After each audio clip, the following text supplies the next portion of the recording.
Salut à tous!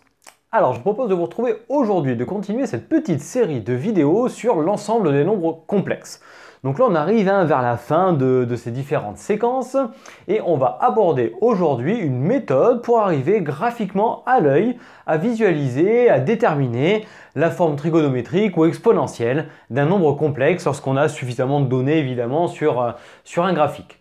Donc là, pour commencer, si tu es en train de voir ce chapitre, donc a priori en terminale en option Maths Expert, ou alors que tu as un complémentaire et que tu as voulu approfondir en vue de l'année prochaine, eh bien tu peux commencer par aller voir ces vidéos-là qui vont te parler du module, de l'argument et de la forme trigo et exponentielle qui sont évidemment indispensables à bien maîtriser avant de venir faire les exos, enfin les applications qu'on va faire dans cette vidéo-là.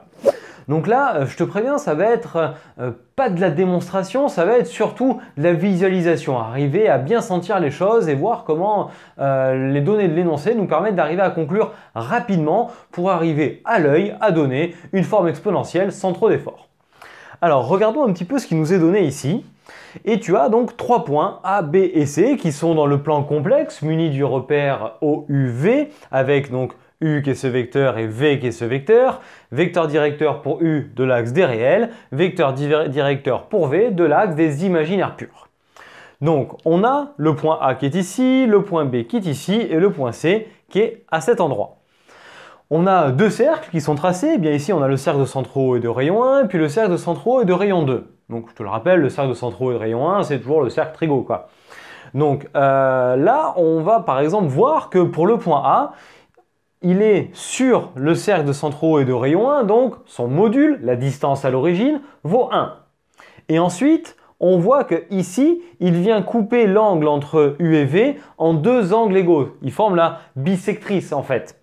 Eh bien, c'est que l'angle entre U et OA, ou encore l'argument de ZA, vaut pi sur 4. Et bien là, en fait, directement, on va trouver la forme trigo ou exponentielle de A. Donc, on peut amener ça simplement.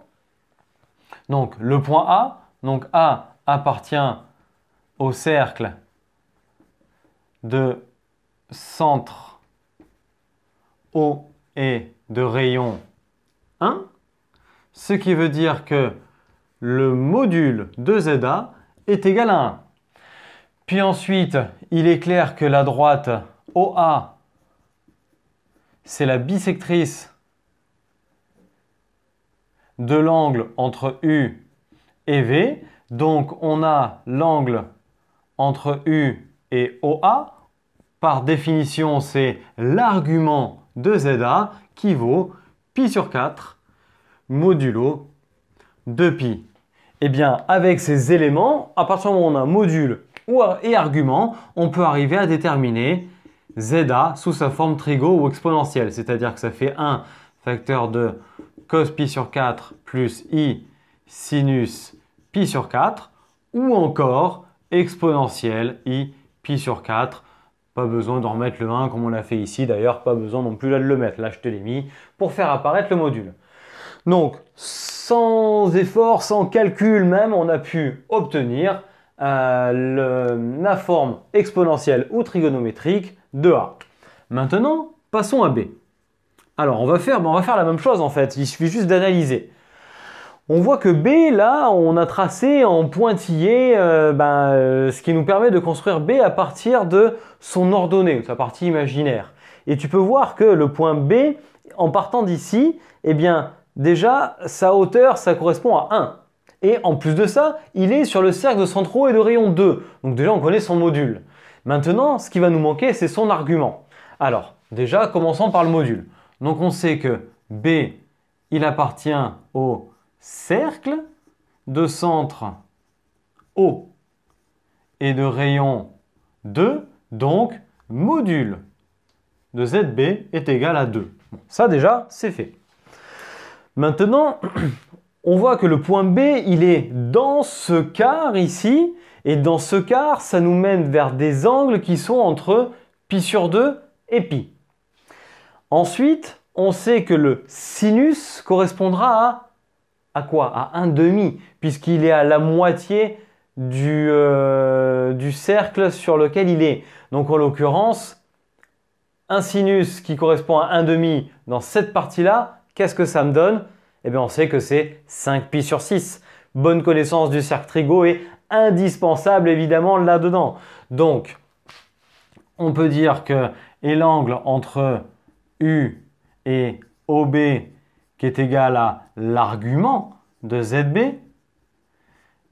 est égal à 5π sur 6, toujours modulo 2π. On a le module, on a l'argument, donc ZB est égal à 2 exponentielle de 5π sur 6. Ou encore 2 facteurs de cos 5π sur 6 plus i sinus 5π sur 6. Donc voilà maintenant pour ZB, comment est-ce qu'on a pu obtenir sa forme exponentielle, donc au travers du rayon du cercle sur lequel il est et de la petite donnée ici qui me dit que le sinus sera égal à 1/2 et donc étant dans ce quart de cercle, je sais qu'il n'y a que 5π sur 6 qui marche pour ce point-là. Allez, le petit dernier, le point C, qui lui n'est sur aucun cercle. Le point C est ici. Mais par contre, il n'est pas n'importe où non plus. On voit que le point C est ici et j'ai tracé ces petits pointillés comme ça qui me forment en fait ici une forme géométrique particulière, un carré. Et je sais que ici, le module de ZC, c'est la diagonale du carré. Et je te rappelle que la diagonale d'un carré de côté A mesure A racine de 2. Ce genre de petites astuces quand même fort sympathiques et pratiques dans ce genre d'exercice et tout autre va me permettre de conclure rapidement. Donc là, je sais déjà avec ce qu'on a tracé ici, ce qu'on a visualisé, que le module de ZC c'est A racine de 2. Maintenant, que voit sur ce carré ici? Eh bien, c'est un carré de côté 1. Donc A vaut 1. Et bien du coup, on sait que module de ZC, qu'est-ce que ça vaut? Ça vaut racine de 2. Donc ici, on a pu déterminer module de ZC égale racine de 2, qui est venu de la diagonale, donc diagonale du carré de côté 1. Alors, ce A racine de 2, il ne sort pas de nulle part, hein. C'est le théorème de Pythagore appliqué dans le carré de côté A, tout simplement. Maintenant, eh bien, regardons l'argument, c'est ce qui nous manque. Eh bien, l'argument, c'est un petit peu la même considération qu'ici. On a une diagonale dans ce carré et on sait que la diagonale, eh bien, en fait, c'est la bisectrice de cet angle-là. Donc, en fait, l'angle qui est ici, c'est π sur 4, mais dans le sens rétrograde, donc moins π sur 4. Et argument de ZC est égal à moins π sur 4 modulo 2π. Bon, eh bien on a extrait maintenant tous les éléments qui nous permettent d'aller vers la forme exponentielle ou trigo. ZC est égal à racine de 2 exponentielle de moins i π sur 4. Ou encore, racine de 2, facteur de cos de moins π sur 4, plus i sinus de moins π sur 4. Donc là, tu viens de voir au travers de 3 exemples avec des représentations graphiques et les données apportées par l'énoncé, comment arriver à l'œil à déterminer une forme trigonométrique ou encore une forme exponentielle d'un nombre complexe. Donc là, ça c'est ce genre de choses assez pratiques qu'il faut que tu arrives à faire pour arriver à jongler avec la détermination rapide du module, de l'argument. Donc après, si tu veux t'entraîner sur déterminer une forme trigo ou exponentielle, tu peux aller voir d'ailleurs plein de vidéos qu'on va te mettre en description. Tu auras la liste de toutes les vidéos sur cette série sur les nombres complexes pour t'entraîner à faire d'autres exercices sur la détermination plus calculatoire.